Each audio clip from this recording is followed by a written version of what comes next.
to Milford Academy. And we want to thank the county executive for allowing us this opportunity. This evening, we were greeted by our JROTC, and my students, my magnet tech students are in the back, right there with bags and sound and lighting.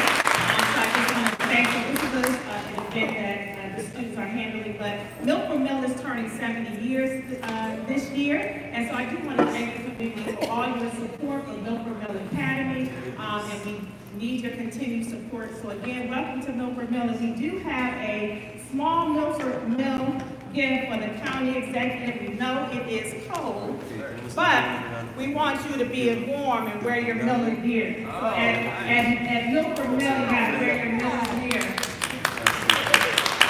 Let me see if I have the right size. I hope I have the right size. Huh? That's awesome.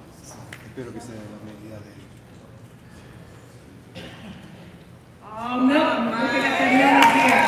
Okay? All right? Thank you so much.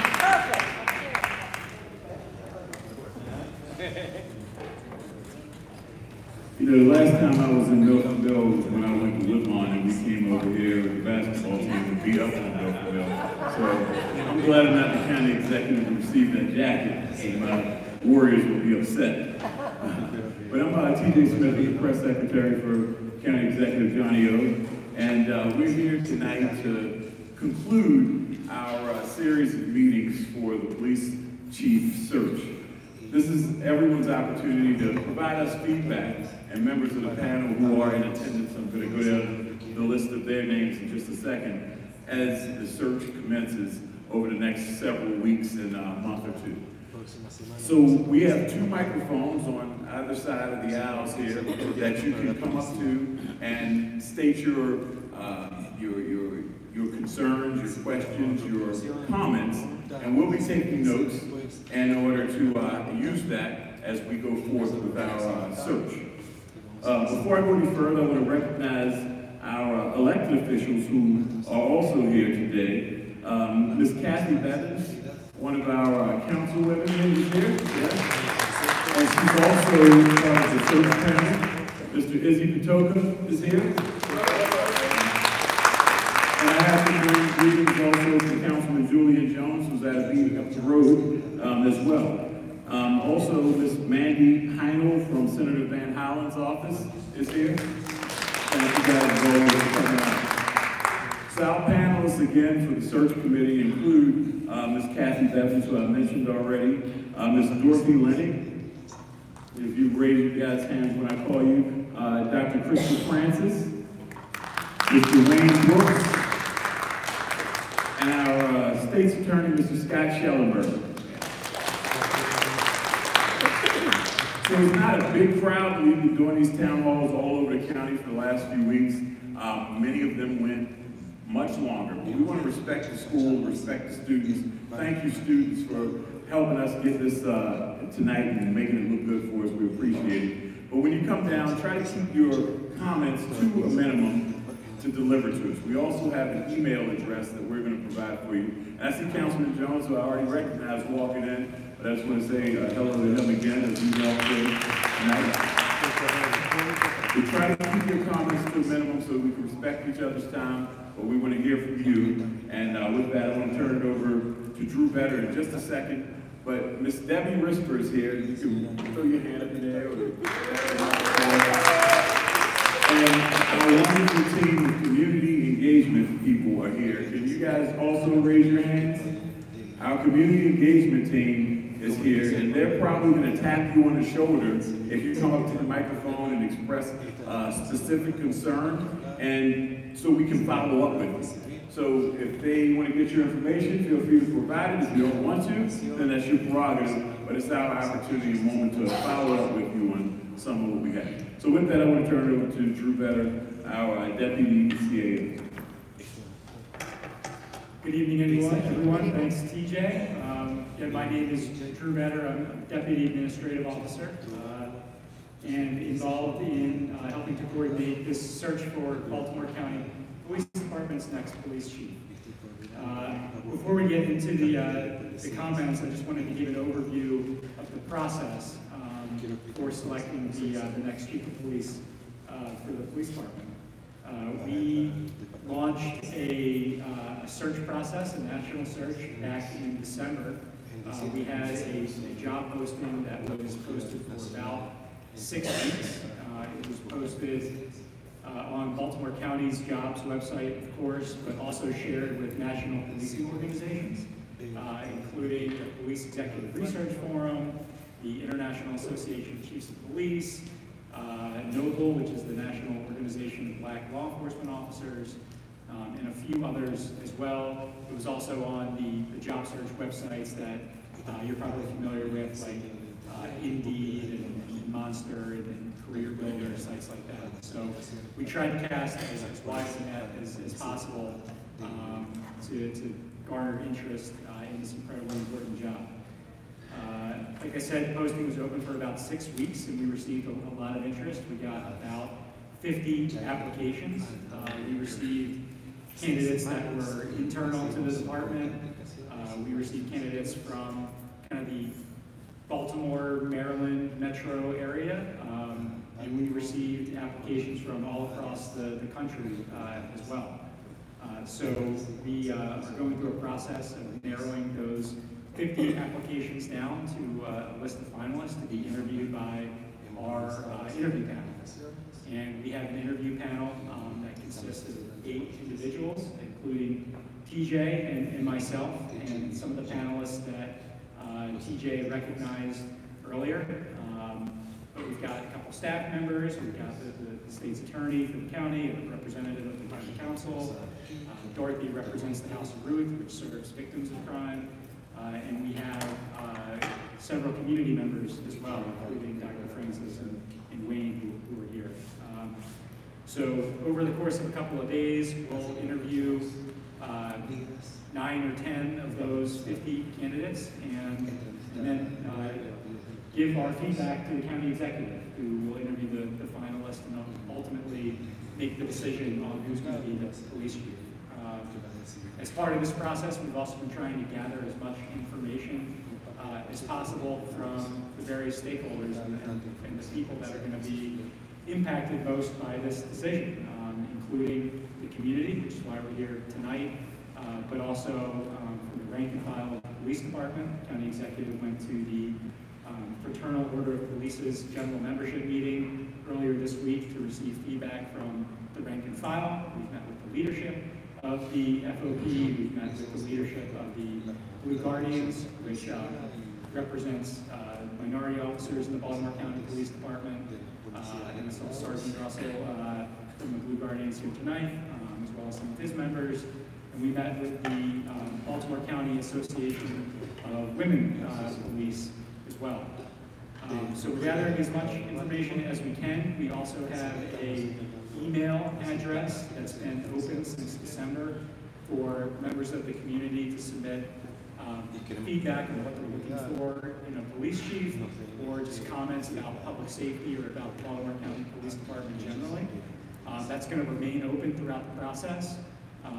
If you're interested in sending us an email, or if there's something that you wish you would have thought to say tonight that you didn't get a chance to say, feel free to send us an email there. It is policechiefsearch@baltimorecountymd.gov. Again, that's all one word, policechiefsearch@baltimorecountymd.gov. So with that, I'm going to turn it over to the county executive.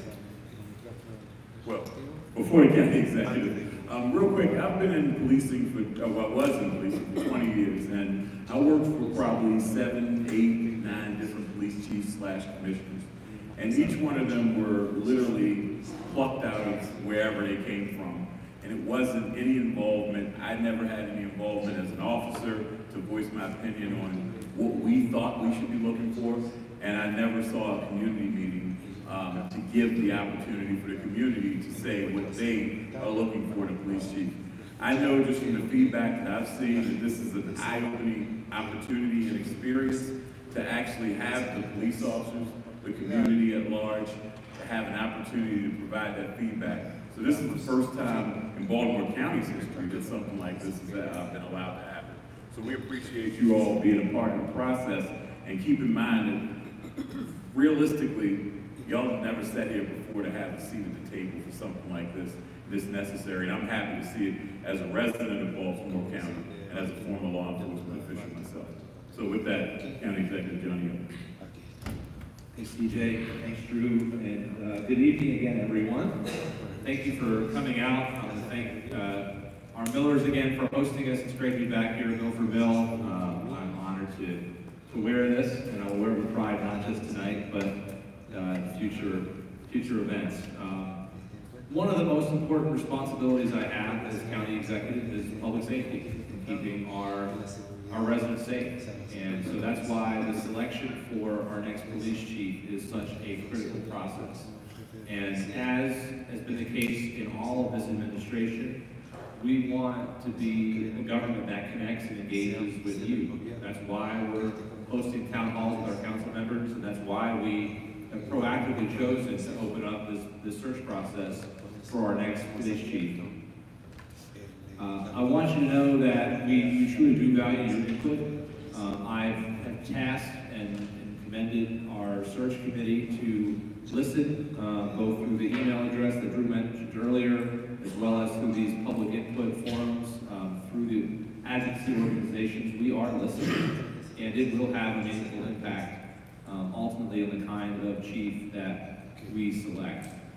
I also want to just say that I have been intentionally very much hands-off in terms of the applicants, the review process of the committee. I will not have any role until those initial 9 or 10 are selected, and then the feedback comes up from the committee. I have intentionally wanted to have a diverse panel with varying experiences and perspectives, helping to really sort of, in conjunction with the community, vet and make those recommendations to me.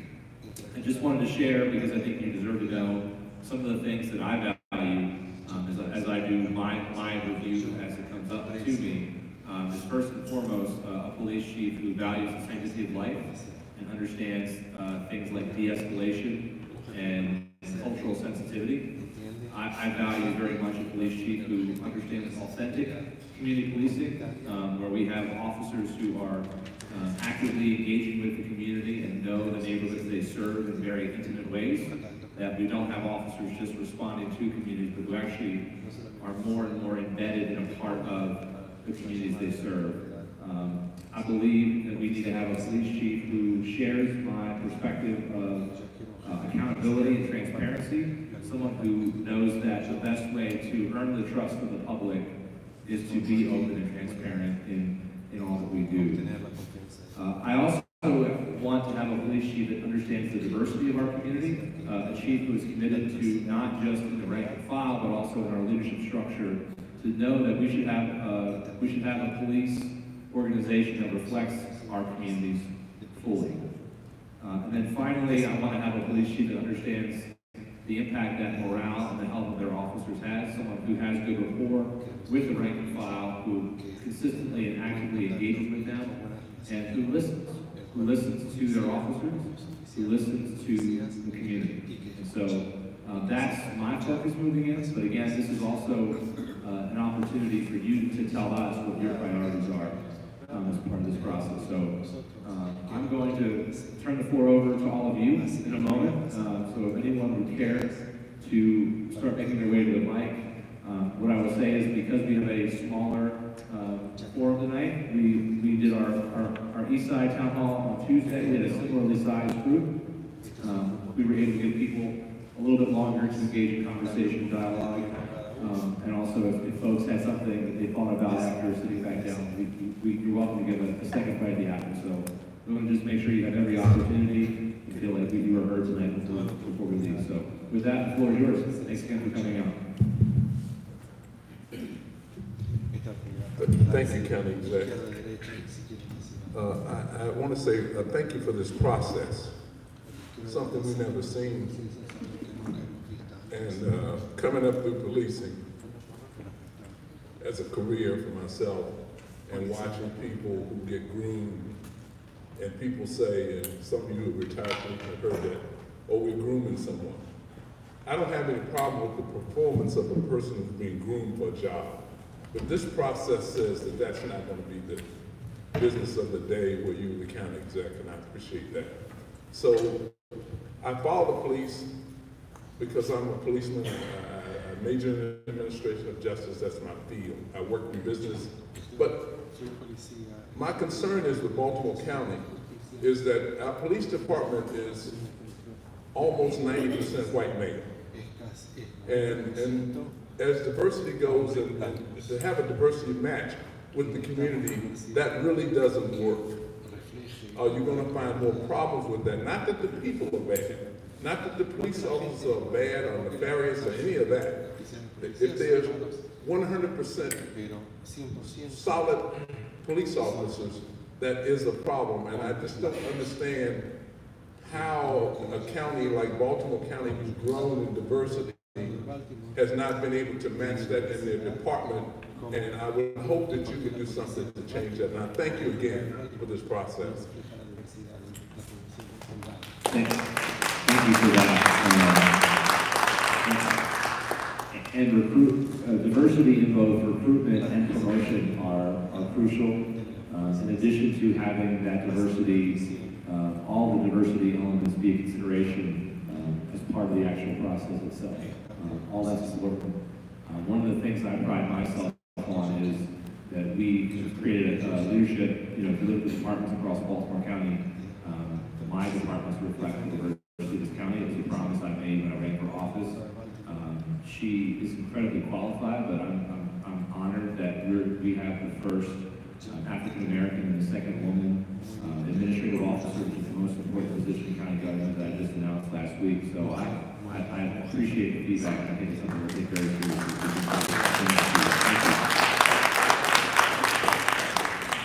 I am going to be brief.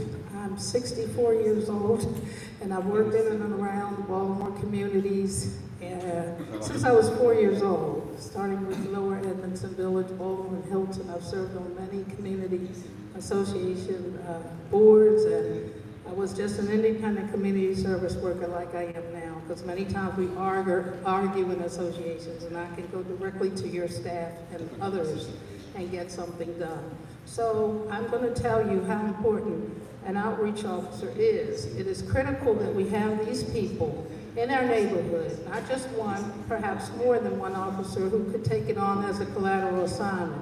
In addition to that, in the absence of a community outreach officer, I would like the officers who do run detail in our communities to respond to crime and so forth to be observational. If they see something else other than a crime, such as a code enforcement violation, such as a dilapidated or barren house, where crime usually does continue to fester once someone has a little inroad to maybe become a squatter in that house, say. It just grows and grows and grows, the types of crimes that come as a result of these kinds of scenarios. So that's basically what I wanted to say. I'm a little nervous.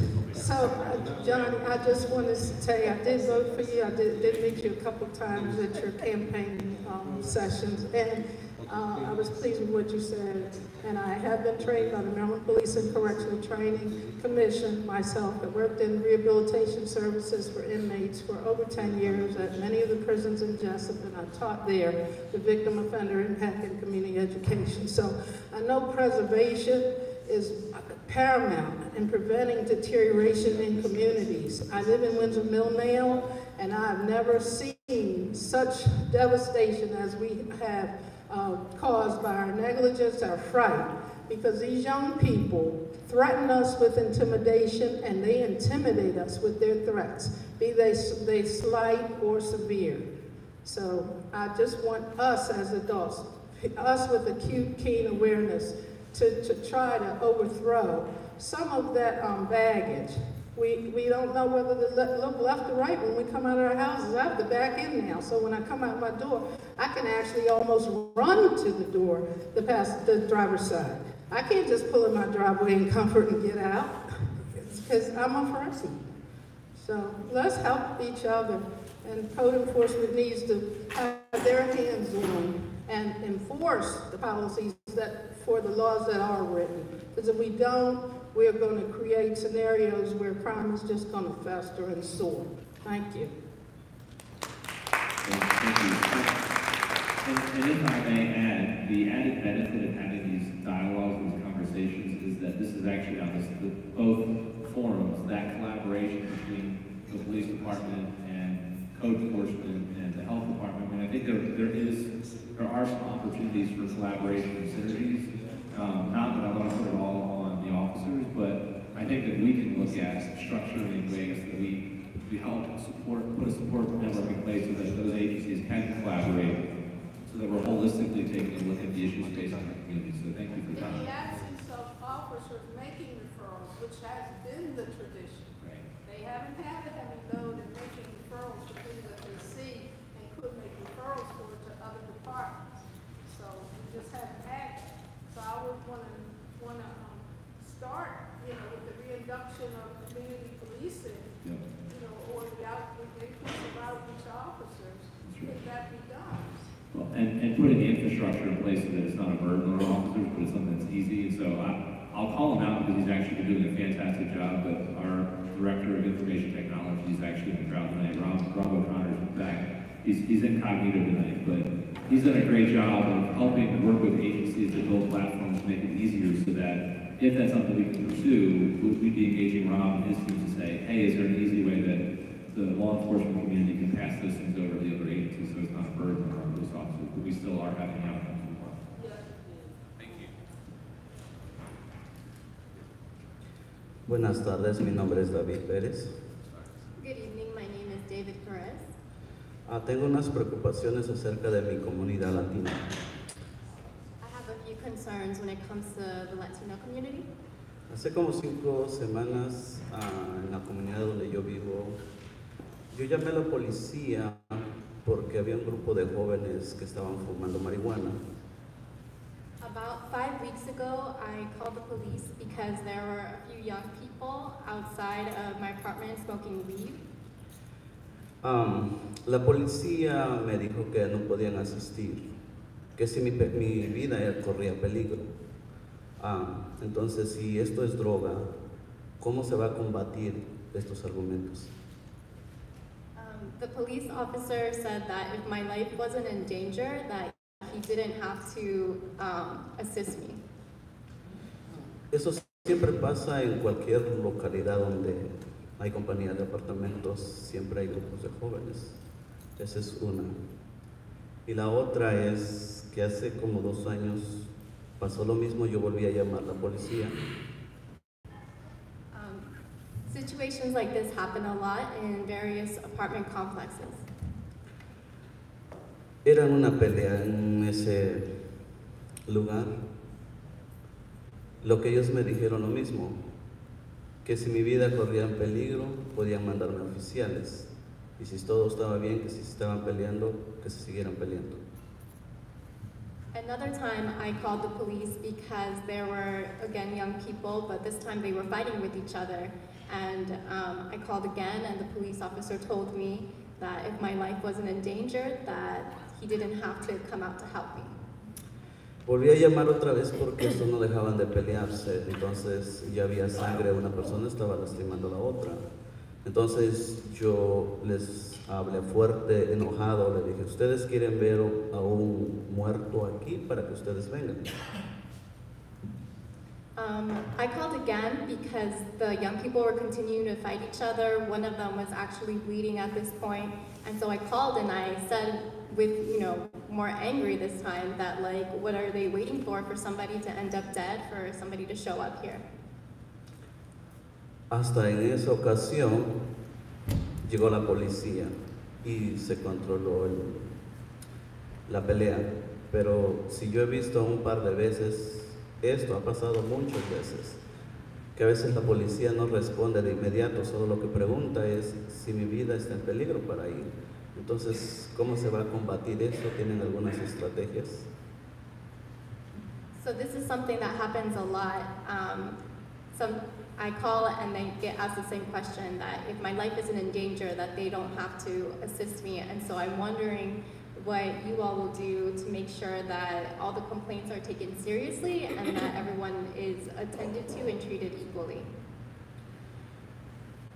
Yo he ido a la oficina de los mismos apartamentos a hacer estos reportes y las oficinas o las secretarias me dicen llama a la policía, pero si yo llamo a la policía y nunca se hace presente. I've also tried going to the management at the apartment complex, and they told me to go to the police, and of course that's what I've been trying to do. La otra situación son los robos. Los robos son muy frecuentes en nuestra comunidad latina. Yo tengo muchas amistades y muchos amigos que han sufrido por esos robos, demasiado robo.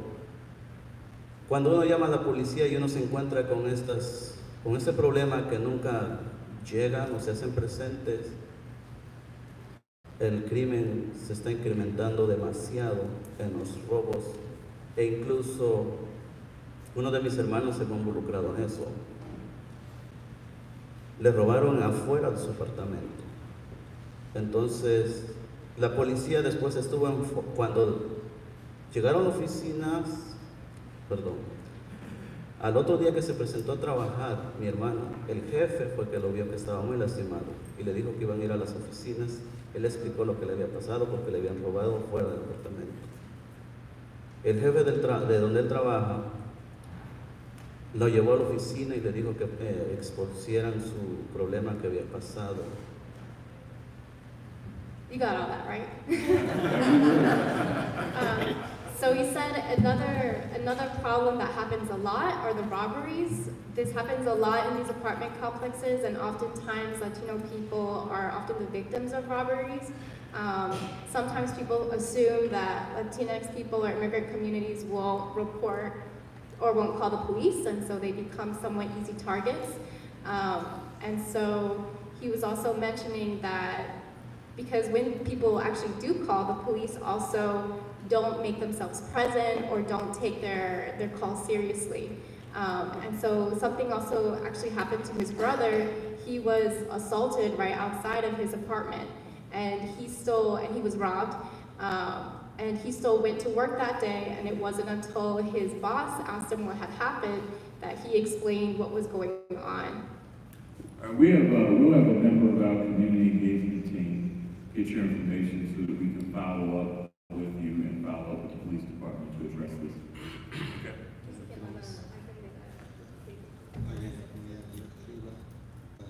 And I'll just add, I'm sorry you had those experiences. What we want is for, as I said at the outset, I want every member of Baltimore County to feel that they are safe in their community. So, as TJ said, we'll follow up in particular, and we appreciate your willingness to come forward and share. Thank you. I don't know if you could share a little bit more.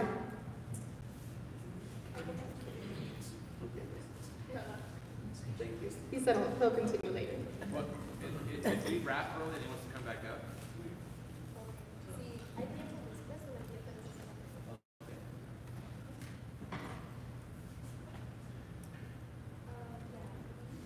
And we have 2 microphones just to let everybody know.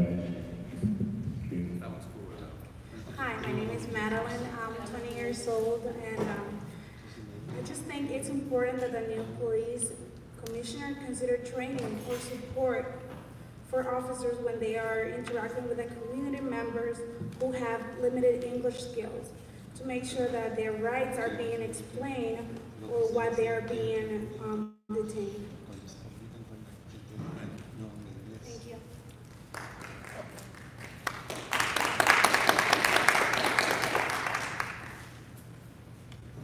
Good evening, Johnny. Good to see you again. Thanks for coming out. My name is Herb Weiss. I'm from Weisterstown. I've lived all my adult life in Baltimore County, and I've always been impressed with the dedication and professionalism of the police I've dealt with at any and every command level. You've got a lot of talent right here in your midst. You know, the old joke about the definition of an expert is somebody from out of town. I hope you give equal consideration to the people you have here. They're good, and they know the county. As president of the Reisterstown Improvement Association, I want to let you know about our increasing problems with homelessness, especially as it affects our efforts to keep Main Street vibrant and attractive. We're compassionate people. We partner with a lot of community groups to help the less fortunate. But the police are often on the front lines, the first to deal with complaints and issues. And along with other qualities, I hope your candidates will voice a strategy for coping and for ways to help us cope with a problem that's unfortunately growing. Thanks.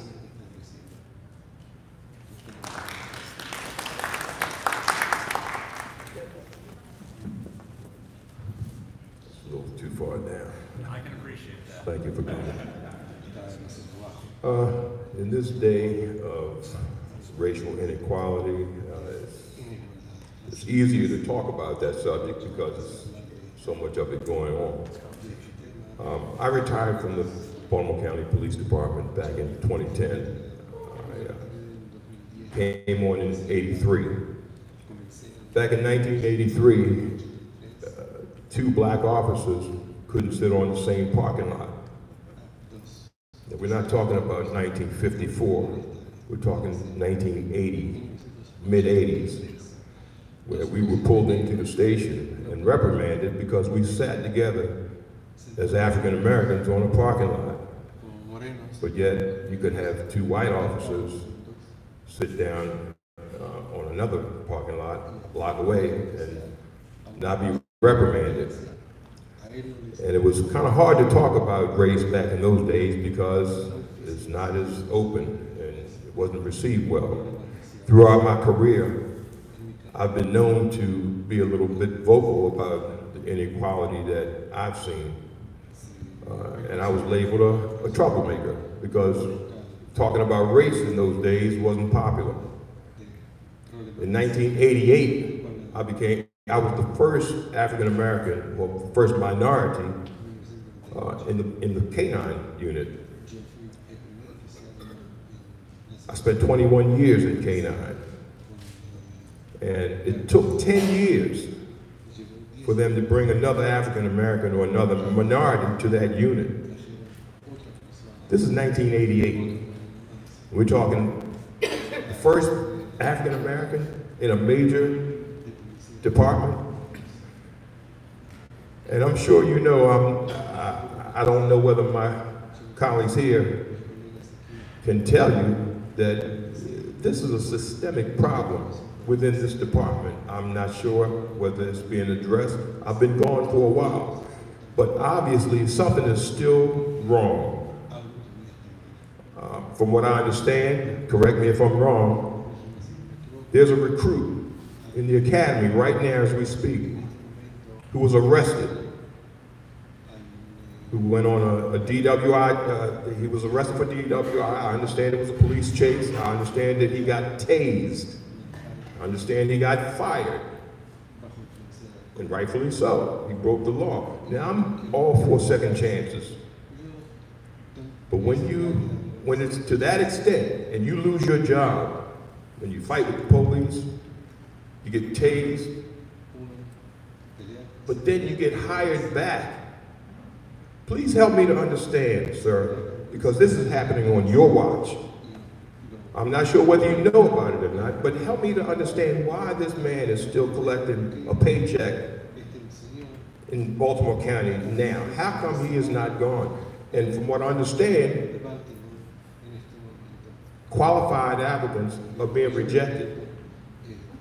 Now this recruit that holds this, that's still working with Baltimore County, from what I understand, his father holds one of the highest ranking positions in Baltimore County.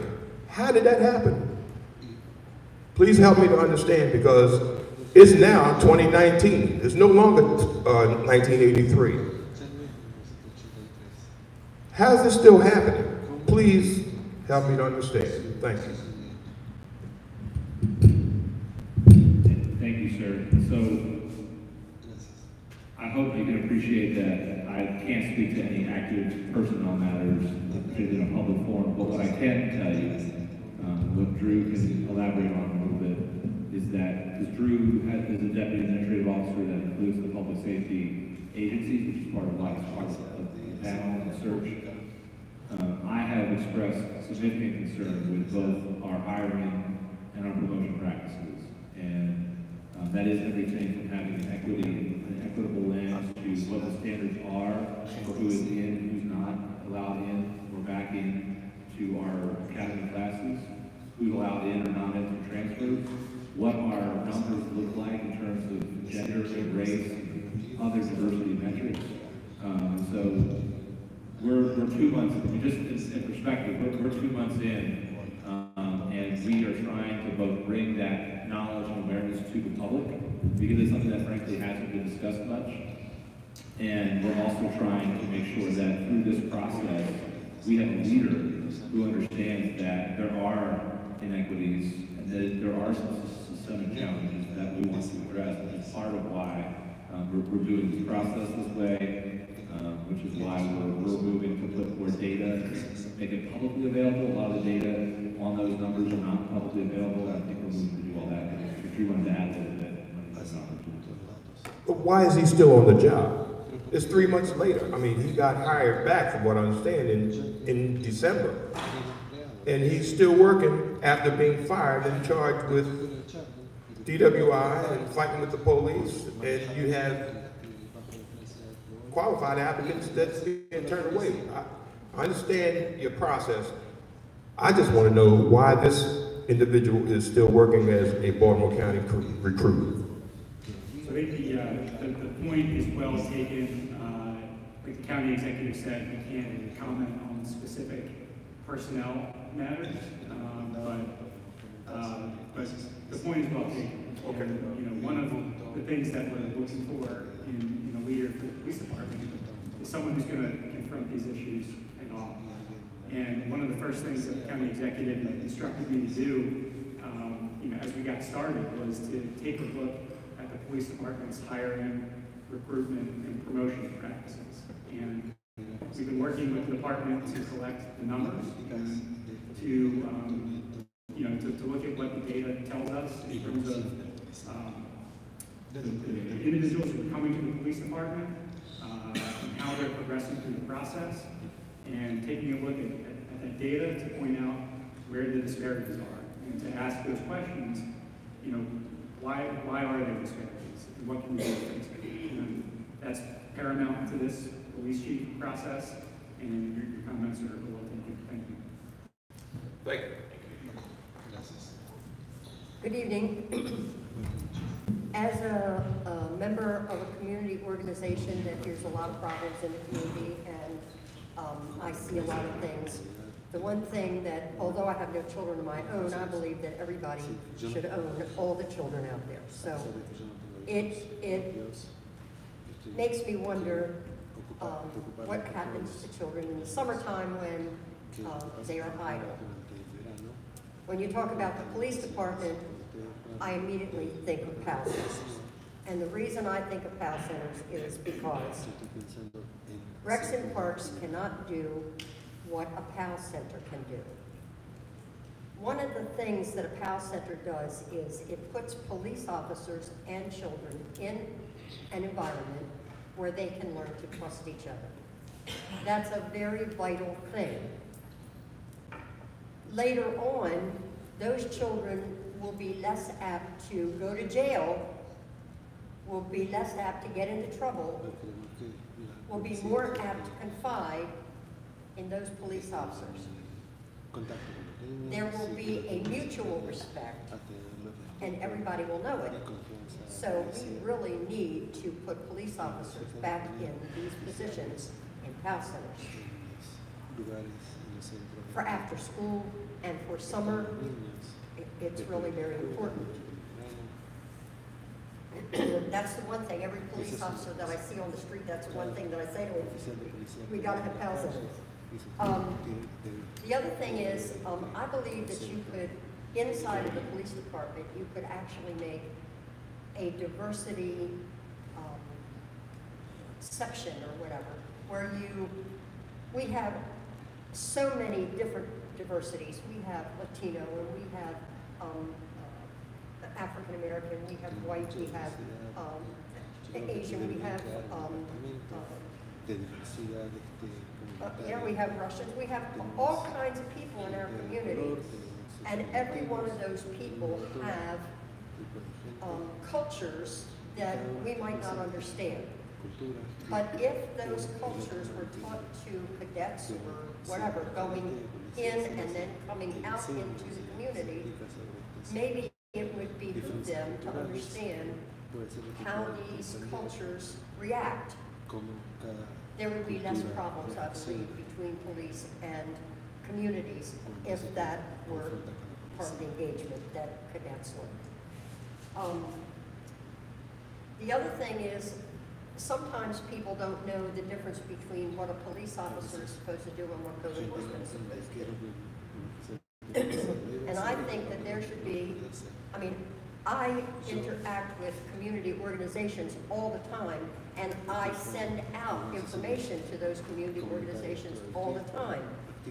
So in doing that, if there was a listing of the things that code enforcement did, and I don't mean just a vague list of, 4 or 5 things, actually a list of the reasons why you call code enforcement. Number one, it would stop a lot of phone calls that go to the police department, or it would save a lot of phone calls that go to code enforcement, because the people would know who to call. That's number one. Somebody agrees. Yep. But at least I could send that, if you're a community leader, you could get a copy of that and you could send it out to everybody in your community, and they would know who to call. So that's the other thing. And I have one more thing. On Liberty Road, and I speak of Liberty Road because that's where I live, we have 2 police departments that are policing Liberty Road. One on the business side and one on the home side. And I hear it all the time. I don't know who to call. I say to them, call 911. The police will answer your call. The right police officer will come to you, which is true. However, the community needs to get to know who the policemen are that are in their community, and I understand what you're talking about with outreach. But they also need to see the police officers that patrol and are out on the streets. And I've talked to police officers about this. They've got to get out of their cars and they've got to walk their community and learn the people in the community and what their community is about. But at the same time, we are not getting reports from both sides of the street. So we really have areas where we don't know what's going on. We had a shooting at Aldi's last week, but there was another shooting that took place at Milford Mill Shopping Center, and we never heard about it. So we need to bring those 2 groups together and figure out a way to police Liberty Road that the communities know what is going on. They need to be informed. Thank you.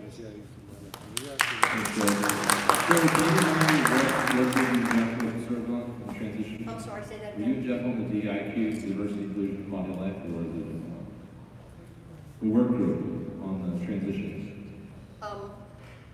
Where am I? What? Yes, I was. Yes. So, just to your point about the diversity section of the police department, so Shirley actually served on the transition work group on diversity and inclusion and quality of life. I was very proud to do so. And one of the recommendations from the work group's report was actually that we consider this upcoming budget cycle creating an overall office of diversity and inclusion. It's something that's very high on my priority list for our budget cycle coming up this year. So I wanted to mention that.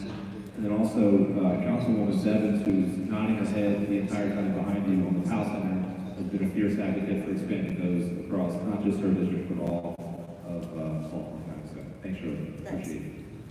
Good evening. I guess I'm going to echo what I've heard the entire meeting so far in terms of what characteristics and traits the next chief of police of Baltimore County should possess. So I agree with you in terms of valuing life. More de-escalation training for officers. A better understanding of the community that they're policing, and that may include an awareness of mental health challenges of individuals they may encounter, so that they're not treating each individual they encounter the same. You can't police under a single umbrella. So yes, it's going to include diversity, not only in terms of race, but in terms of health challenges. You know, and so that's going to be with respect to mental illness. They do have to also value diversity, but also think there has to be a component of respect emphasized, not just at the higher levels, but he has to be able to filter that down to the officers who have the authority to police. And I think that's when the community is, they're doing a disservice to the community when they only exercise authority and forget the respect. I know that change is one of the toughest components of a large organization. And so if you select a candidate from within the department, they should be someone who's willing to confront that barrier and know that they're going to confront it and be prepared to overcome, you know, the entrenchment of attitudes that's definitely going to exist within any organizations. You have officers who have been there for 30, 40 years, you know, and they're filtering down. There's no change. If these same officers are in leadership positions, they have their neighbors' sons, their neighbors' daughters, you know, cousins, uncles. And so you get into a situation where they're less likely to enforce the policies of the department. So that has to be one of the things that they have to be willing to bring to the table. They also have to be able to enforce accountability. Emphasize accountability. You know, a lot of times you have the officers out in the street, and it hasn't happened to me, but I've seen it happen, in that there's a freedom that they exercise under the belief, maybe mistaken, that they will not be held accountable for their actions. No matter how large or how small, it doesn't have to be a life-threatening situation, but they need to be held accountable. And that's the only way you're really going to develop true community engagement with the people that they're challenged with protecting and serving. So there has to be a willingness to confront the status quo. And I believe that's all I have. Thank you so much, and I do appreciate you all taking the time to be here with us. Thank you. Well, I want to recognize Ms. Valerie Frowling, who's also a member of the selection committee in the back there, and also Delegate Charles Goodwill, who I know is working hard down in Annapolis today, so long day. Thank you for joining us. Thank you all for being here. The concern I have is more specifically with the community, Reynolds-Town community. There seems to be an uptick in crime within the area, and as everyone's talked about here, the robberies, the youths not having things to do. I think, as the lady said before, the PAL Center is an excellent tool to kind of engage both students, young folks with officers, and to also have that relationship with them in a meaningful way, whether it be basketball, sports, and other different things, to get that kind of respect back. We'll really like to see the plan for the new commissioner and the administration of how they tackle crime, not so much just from authority going foot on the boots, but from a standpoint of a holistic view with community engagement, programs, and different things for the different neighborhoods that are unique to Baltimore County. Every neighborhood is not the same and require different resources. So I would really love the administration to kind of be sensitive to that and kind of take not a one-shot approach to the entire county, but look at it strategically based on the data that's being shown that you guys have on a regular basis. And we will also like to see that folks come out on a regular basis, quarterly and monthly, to kind of engage the community and kind of give data status of what and how many crimes you have and what you guys are doing to remedy that. I think that would be a great idea to build rapport within the community itself. Thank you for that. I would add another one of the findings that really was woven throughout our transition planning report, which I was thrilled to see and I believe very deeply, is applying an equity lens to all that we do in government. So that certainly applies to our public safety strategies. Part of that means that we use data to inform our decision making, but it also means that we do take that holistic view of our communities that we're. And for me, that's everything from making early childhood education more accessible to our families so that we know the people who have access to quality pre-K, those children are less likely to get wrapped up and commit crimes. They're more likely to graduate and be successful. So it's everything from that to the PAL centers, to trying to do things like engaging our young people and connecting them to summer employment opportunities. And again, having that equity lens of having differentiated staffing, not just in our schools, but also in terms of how we allocate our resources to our community. So thank you for raising that. Good evening. My name is Cadet First Lieutenant Martin, and I am a student here at North Middle Academy. I would like to bring some concerns to you about situations that I've had to deal with myself and also other cadets in the JRTC program. First, I would like to say that in this school we have SROs, which are student resource officers, and they make amazing relationships with all the students here. I personally remember a student resource officer from 2 years ago, and I still remember his name. His name was Officer Folks. Now he's Detective Folks. And he was very helpful when it came to certain situations in the school. I understand that, you know, sometimes students my age are not the best. I do understand that. And I will be honest, because I know what we're like as teenagers. But I also want you to understand what we have to deal with. I personally have dealt with many situations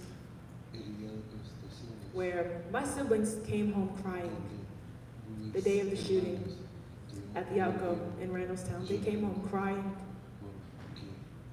and they didn't know why it happened. And I had to sit there and tell my siblings that sometimes it's just like that, but I shouldn't have to. I shouldn't have to tell my siblings that the world is like this. My siblings are 14 and 15 years old. I'm 17 years old. I shouldn't have to sit here and tell my siblings that the world is this cruel. Because back in 1950s, 1960s, it wasn't like this. My mother's afraid of me going to the hibachi grill next to the Alco because she's afraid that something's gonna happen to me. I'm an African-American female. And although I may not be the same as African-American men, I still have to deal with the same things. I've been in situations where I've been walking with my friends that look like me, and we have been stopped by police officers, and we have experienced very cruel and unnecessary violence. A friend of mine's got arrested. Yes, I understand he's getting arrested. I understand that also, but there's a certain point when you become too violent for no reason. The officer told him to get on his knees, and he listened. He did exactly what he said. Why? Because he's afraid that something's going to happen to him if he doesn't. However, if someone that looks opposite of me was in that same situation and he refused to be arrested, he wouldn't have to deal with the same thing that people like me have to deal with. And I feel like it is not the officer's problem. I feel like it is based in the training that they have.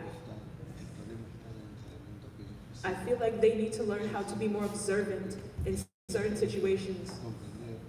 They have a certain distrust for people that look like me.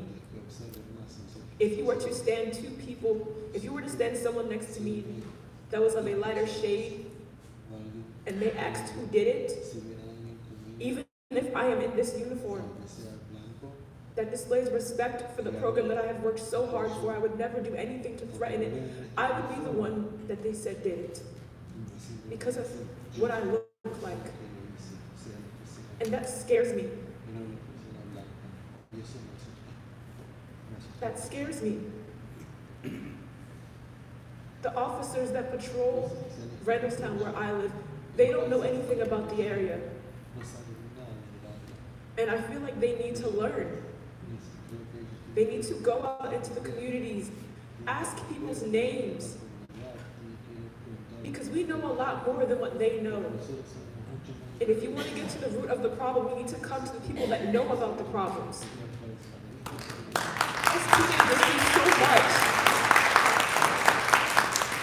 If you were to ask any of the teenagers in here, we could tell you so many things that we know, but whenever we try to speak, no one wants to hear us because we're teenagers and we're problematic and we're violent. I feel like the officers need to work more with that. They need to become more observant with situations. And I'm not going to say that they are racist, because I'm not going to generalize every single officer into a box, because they're not all in that box. Because there are officers in this school that work around here that don't look like me, but they respect me as if I did. And if in a school where we have issues here as they are, why can't I walk outside and get that same thing? We're all human beings. Why can't I get the same respect that I get in here if I give them the same respect? I've never given an officer disrespect because I'm afraid. If they say get on the ground, I move as quickly as possible. I don't even waste time because I'm afraid. However, someone that doesn't look like me will take their time and do whatever they want because they don't have to be afraid. If you look at any situation where two people had the same exact charges against them, you will see the difference in their sentencing. The person that looks different from me will get 3 months. The person that looks like me will get 6 months to a year. It's not fair. It's not fair, and it constantly happens. So whoever the next police chief is, they need to work on teaching their officers to be more observant about the situations around them. Get to know the students, the teenagers around where they're patrolling. Why? Because we see everything. And if you want to get to the root of the problems, you need to come to the people that see it the most. We're constantly outside, we're constantly walking around, going to the store. We see everything.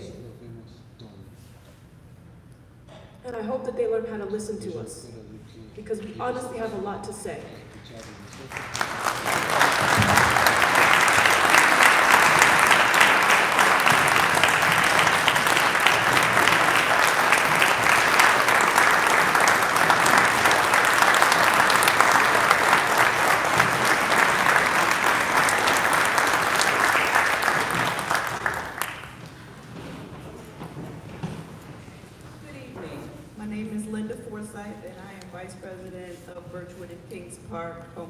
Association. What I would like to see in a police chief is one who is a creative problem solver. The issues that we face today are a lot different, and they're constantly changing, and so we need someone who is creative. I would also like to see someone who is sensitive to the needs of the community. I would like to see someone who focuses on a diverse recruiting and promotion process, and someone who is responsible to all responsive to all complaints, regardless of where they come from. The neighborhood where I live is off of Marysville Road, the dead-end part of Marysville Road. We have a severe problem with abandoned cars and teenagers hanging out, smoking weed. We call the police and they do not come.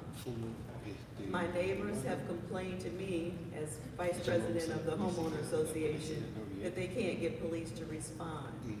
It's very difficult to go drive through there and smell weed. And abandoned cars and people hanging out there, I think it's a recipe for disaster. So I would like for them to respond. I know that it's not urgent, it's not a robbery, it's not a murder, but I still think that they need to respond. And lastly, my pet peeve is the Randallstown substation, where there's no public access, there are no services available, and you can't get anybody to help you if you need assistance. I don't know why it was put there just to house cars, but you can't talk to anyone. You can't get anyone to help you.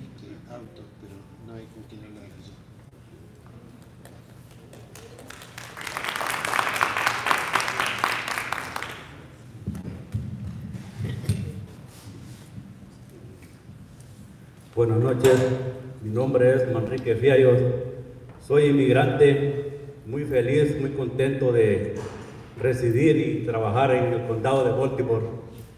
Estamos contentos como comunidad porque hay un acuerdo para que la policía no colabore con ICE con respecto a nuestro estatus migratorio.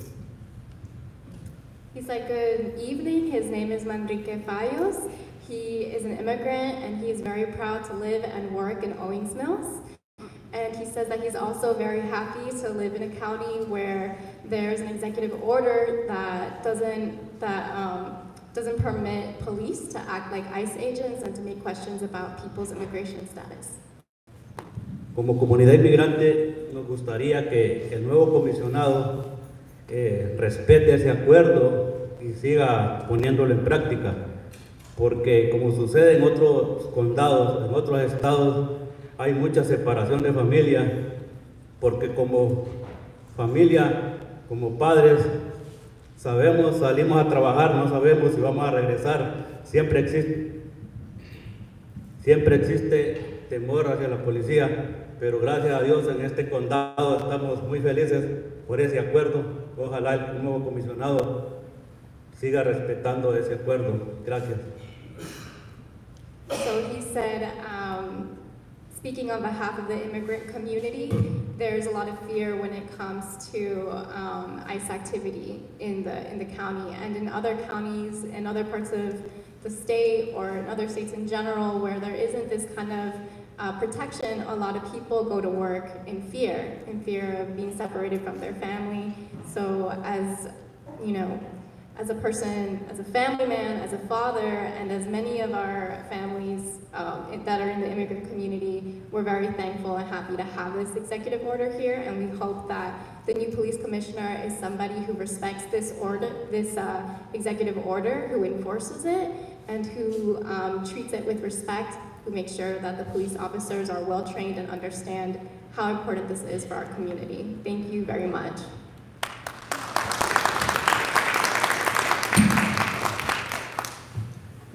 Good evening, County Executive. Thank you. And thank you, ladies and gentlemen. My name is Ruiz Khan, and I'm a local activist. I'm a part of this safety committee for the transition team. I spoke my mind during the hearings, during the meetings, and I want to make sure that in front of the people, I speak up, because I believe if I'm not going to speak, somebody will speak on my behalf. I may not like it. So I want to make sure you hear from the horse's mouth. I mean, even though I'm not a horse. So a couple of things that it really concerns me. I'm one of the lucky ones who never have a problem with the law, never been treated badly. But the fact is, I hear things every day. every day I hear stories. And I want to make sure that I can open up and say a few things. And I'm an old man, so I write things up for myself. Number one is change in police academic curriculum. It is very important. To be honest, I'm a Muslim. I stand up out there, and guess what? They look at a Muslim sometimes, and they ask the questions. Every Muslim is not a terrorist. Every Muslim is not a bad guy. It's like any other community or minority up here. The police academy should have a sensitivity training. It's very, very important because, like in our tradition, if a person or in a Sikh religion, they do not take out the hat. When they're wearing a hat, they will not going to take out in a matter of respect because that's their religious part of their religious garb. So they're not going to do it. And I would request on behalf of Sikh community that Baltimore County should allow the police officer who are of Sikh faith to wear a turban instead of a hat, because they do not take it out. It's part of their religion. About the police chief, I know you are a very smart guy. You're a doctor, so if there's a doctor in the house, I can trust my life, and I can trust my health with that. Couple of things that. Sorry to disappoint you. Different church. So, a couple of things. A police chief should be high level of educational background, executive experience, different experiences within the department.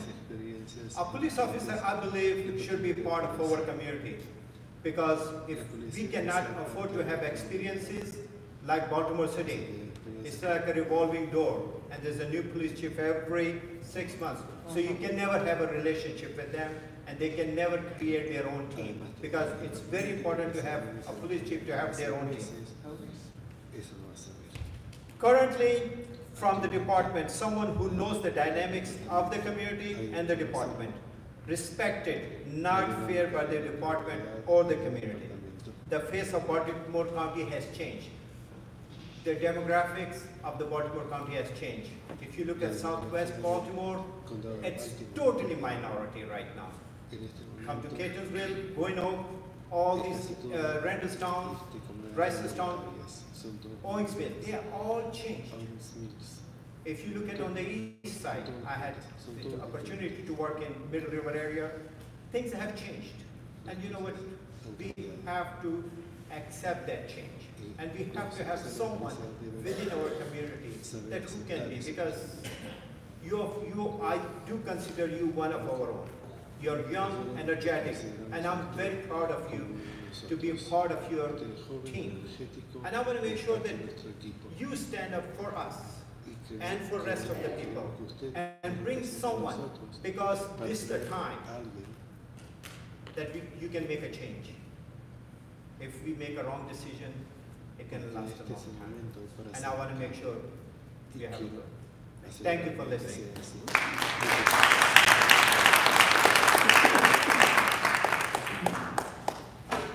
Good evening. I think that gentleman must have known that I was coming. I came to talk about an important need in the new police chief. One of the things that I have done in the past is put on 4 years in a row police training summits. And they were attended not just by Baltimore County Police. Baltimore County, by the way, took the lead in organizing it and paying for it.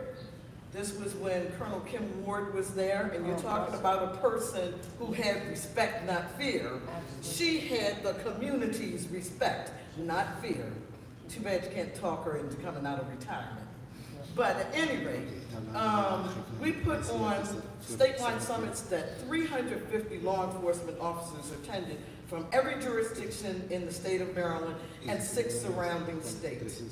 One of the ones that we put on dealt with hate crimes and specifically active shooter preparation. We had people there from the FBI, FEMA, everywhere. We also had one on bullying and so forth. We need to get back to having that kind of one-day, all-day training program. We used to put them on at Towson University. It didn't cost the police officers anything. We emphasized that we wanted frontline people to come, but we also were able to give them credit hours for attending. So when he talked about the training and continuing training that's needed in the police academy, absolutely necessary. And I would add one thing, that whoever is brought on as the new police chief, that person be given at least a week a year to go sit back in the training academy with the young frontline people being trained, so that they see the state-of-the-art training techniques that are coming along and the questions and concerns of those individuals. Another thing is about 11 to 12 years ago, the state of Maryland passed a law saying that for hate crimes, a police officer that shows up at a crime scene, rather than just seeing a fire and ignoring, wait a minute, that fire was set because the root of it was a hate crime, rather than seeing a burglary and then ignoring the fact that the root of the burglary had been at its root a hate crime, that individual and all individuals in law enforcement are required to fill out a UCI form that lists it separately as a hate crime, not just as a fire, not just as a burglary, not just as a murder, but actually collects that information, which is turned in on a monthly basis to the FBI, and once a year in January, the FBI generate a report of all the different counties. At one point, Baltimore County was collecting that information on a regular basis. We were the best collectors in the state of Maryland relative to that information. Again, because Colonel Ward is gone, there's less of an emphasis on collecting that kind of data. We need to go back to it to eliminate what this gentleman just talked about. The kinds of issues that are not recognized by some of the diverse groups that are coming in. We are supposed to be capturing that information, and it's on that form and generating that report that is captured. Also, please bring back the police PAL centers. All right, we're getting towards the end of our time, just as an FYI. So we have a few people left in mind. Just keep that in mind as we get our final comments. Good afternoon. Excuse me. Good afternoon, Mr. Executive and panel. I want to thank you for creating a forum like this to actually engage with the community that elected you. My name is Luke Matthews. I'm a resident of Baltimore County. I've been a resident here for almost 20 years. I've lived within the Catonsville area, here in Randallstown, and in the Newtown area. I'm also currently a police officer in Baltimore County, serving 19 years. I've struggled to come up with what I would like to say in this situation here, even if I shouldn't say anything at all, because I am still currently employed. But we hear all the time from the community about officers who are actually in the department not speaking up when they see things that are inappropriate, not wise, not for the best interest of the department or the community. So it's in that vein that as not just a police officer, but a member of this community, that I want to come and say a few things. One, society is made up of people. People are shaped by culture. Culture develops an identity, and your identity reflects the focus that you have. Whether it's the culture of the African American community or the Asian American community, whatever. It shapes your identity and your focus. Policing has a culture. There's a culture that goes back hundreds of years in policing, not just in Baltimore County, but nationwide. It's passed down from fathers to sons, mothers and daughters.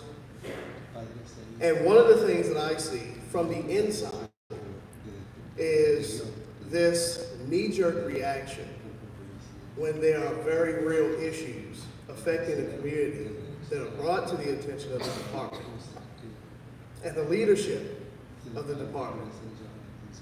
And there's this knee-jerk reaction from the department to always talk about the good that we do, to talk about how honorable the position and the role that we play in society is. But really, that's just a bait and switch game. These folks have all come out here tonight because they want to talk about the things that they disapprove of, the things that they want to see. Now, I was in a unique position several years ago where I was able to communicate with leadership. I was able to share ideas. I was able to try to address certain concerns that I had and that other people in the department had, not just from within, but from the community as well. And while I didn't always agree with the leadership at the time, one of the things that I saw that I appreciated and I applauded was the acknowledgement of the lack of representation of minorities in Baltimore County Police Department. I bring this up all the time when I have these types of discussions. When you look back 25 years, I think minorities, or African Americans specifically, only made up about 9% of the police department. That's 25 years ago. Now, we only make up about 13 to 14%. Okay, that's a terrible rate of growth.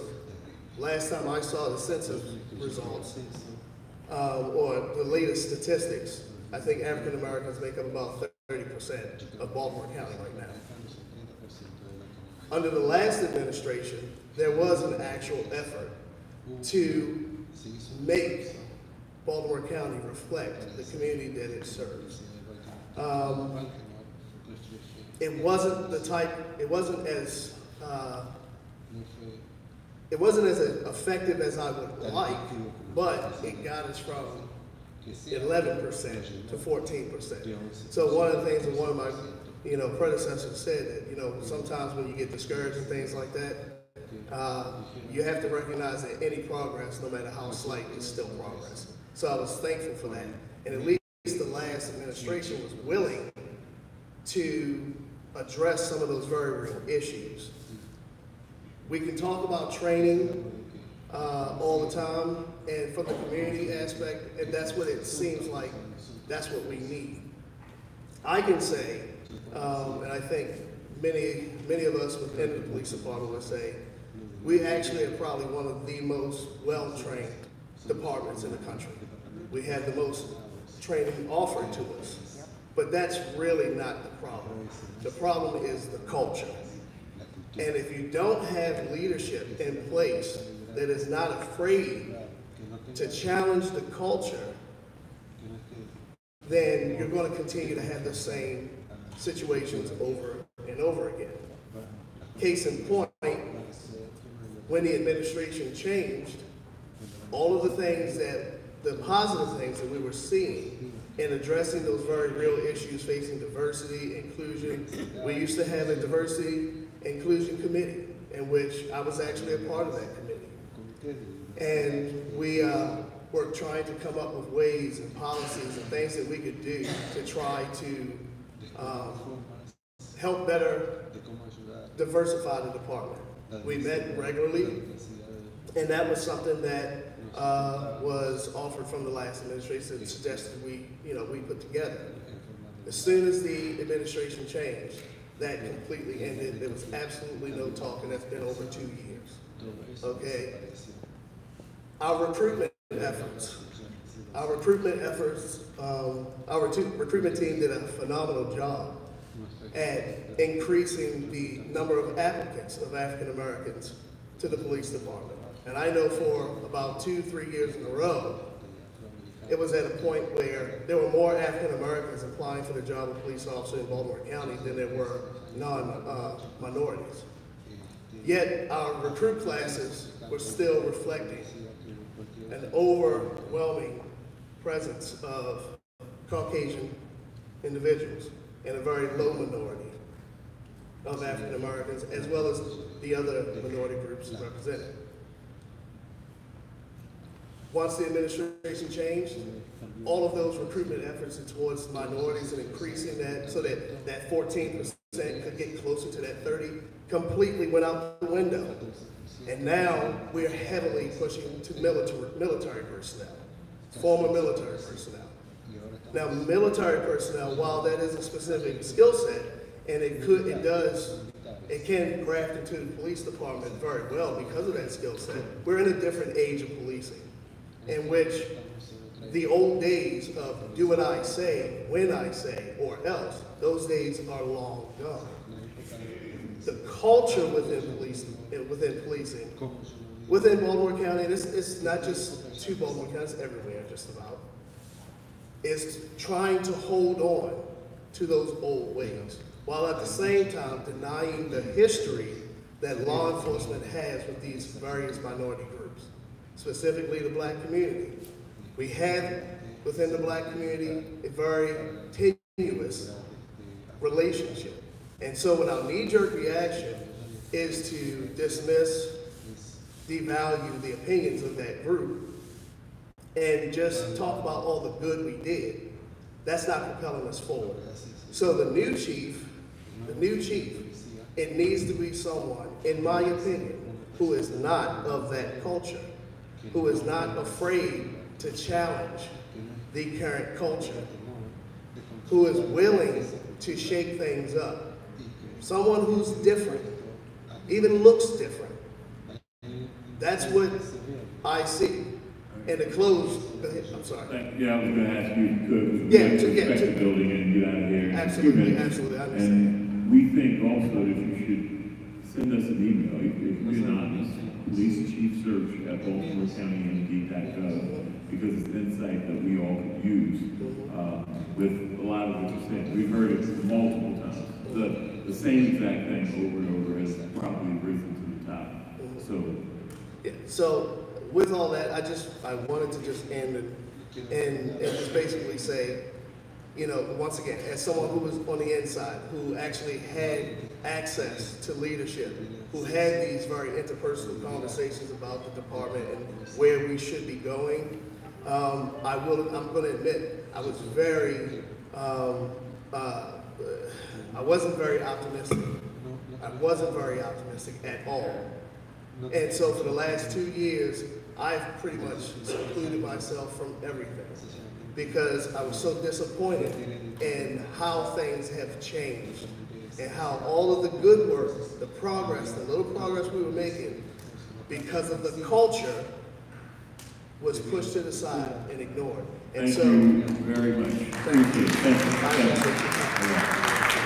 We have literally a couple minutes left. I apologize, but we have to respect the building and be gracious. And these kids have been fantastic tonight. And it's supposed to snow tomorrow, but we need to have as much in school one time tomorrow. That's what we hope for. All right, last two on you.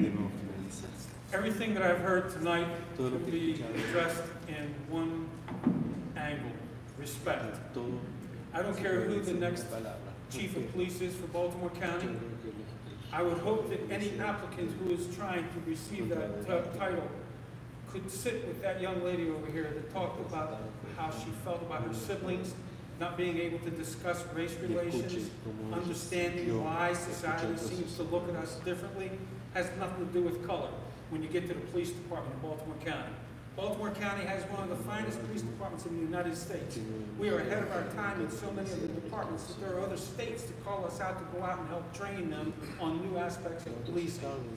Community policing on a proactive approach is better than deactive.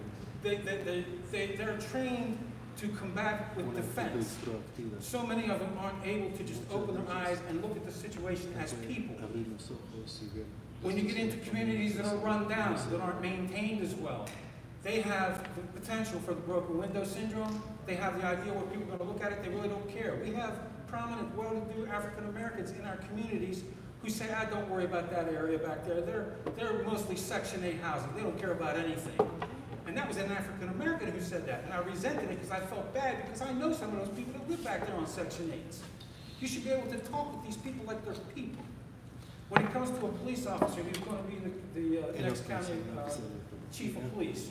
Pick somebody who knows our area, such as our superintendent for the schools, Lita White. She knows what Baltimore County is about. We should look at the candidates who are applying for the job for chief of police in the same respect. Anybody who's come up in the ranks, who's lived and grown up in these areas, they know what our problems are.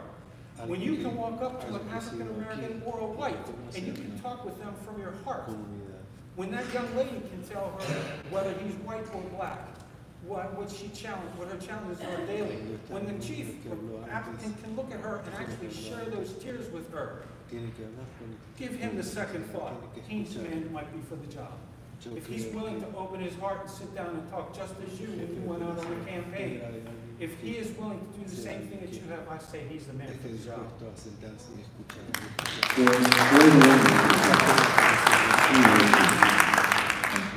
All right, last word. I'd like to just mention the broken window syndrome. I believe it's more of a blackened out window syndrome. I don't know when Baltimore County decided to let all the deep tinted windows just drive up and down the road without challenging them. I know it used to be a law. I don't know whether we've taken Ms. Mosby's position and just decided we won't give tickets to anybody that has blackened out windows. But if we give the youth, the 16 to 20-year-olds, the right to drive up and speed up and down Liberty Road without being challenged or stopped because their windows are too dark or an officer can't see inside whether the guy's armed or not armed, the rest of us feel the same way. We need to have the quality of life thing brought back, that we actually ticket somebody that cuts through the corner of a Shell station so they don't have to wait for the traffic light. We need to have somebody that will ticket somebody for making a U-turn in front of an elementary school.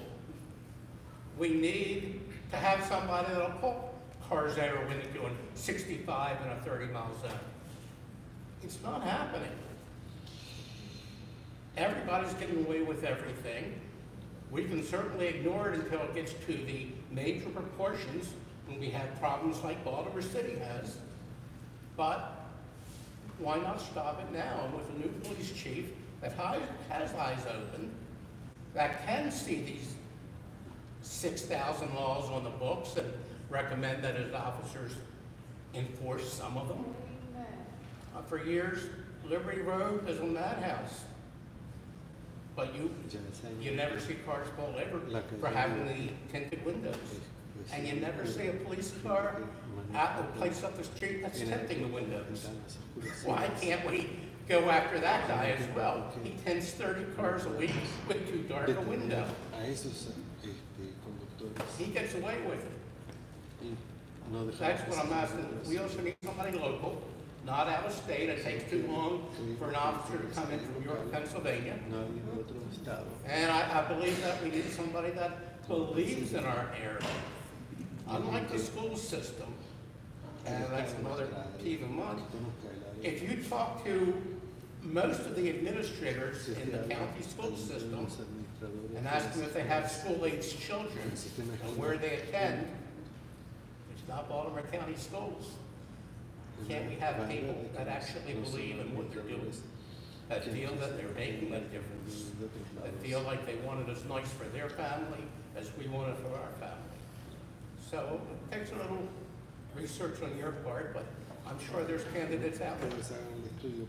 Thank you.